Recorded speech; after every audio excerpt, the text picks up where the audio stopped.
Hello, Internet. Alright, so this time I want to talk about Daredevil Father, which is really a Quesada Joint. He has someone, Mickey, assigned the second cover slot on art, who's actually an inker for him on this, it seems, and they have some color and whatnot. But I mean, Quesada wrote and penciled, and you have to wonder with a mini like this, with a little bit of understanding of Marvel at the time, this is pretty deep into the Marvel Knights run, and we're post Bendis, right?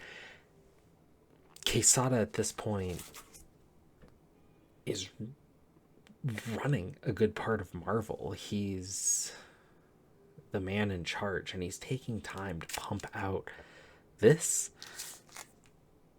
Why? Well, clearly, when you get to the end, you'll see he's dealing with the loss of his father. Father keeps coming up. Matt's single boy.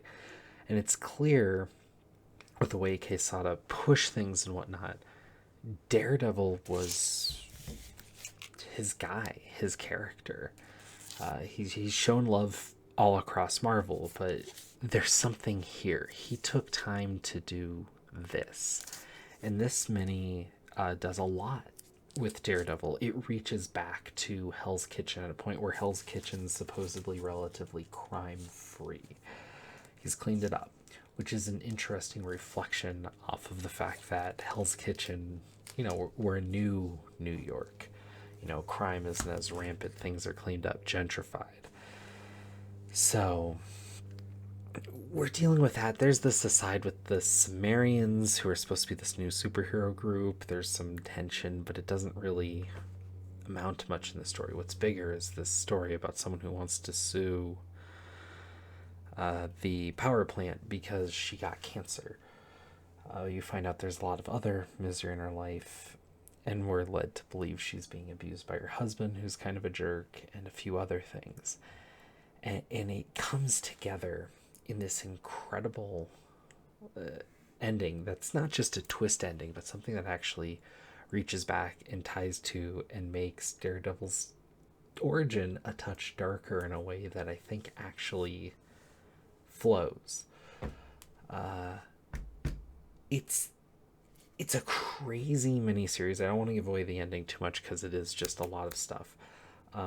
There's a lot of play with proportion and whatnot, especially during some dream sequences, with Quesada clearly wanting to show like this big, powerful man, but yet agile. It's interesting, and what kills me about this is Quesada's clearly jumping back after a while and diving in. But at this point, I don't like, if you're an editor, how do you go about this, right? So what's notable here is that the first two issues are weaker. There's some clunkier parts. There's some unnecessary stuff. Like, it could have used a little bit of better editing. And then we get 3, 4, 5, and 6. And this book comes together so much tighter. It's so much better in its second half. So I don't know. There's a little bit to push through here, but it's totally worth it. You can find this whole miniseries for a bit. I think the trades are expensive, but the issues are relatively cheap.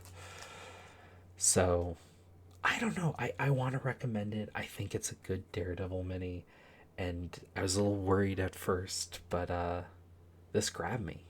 I think it's a real fun entry. So hope y'all are enjoying these quick Daredevil minis, and cheers.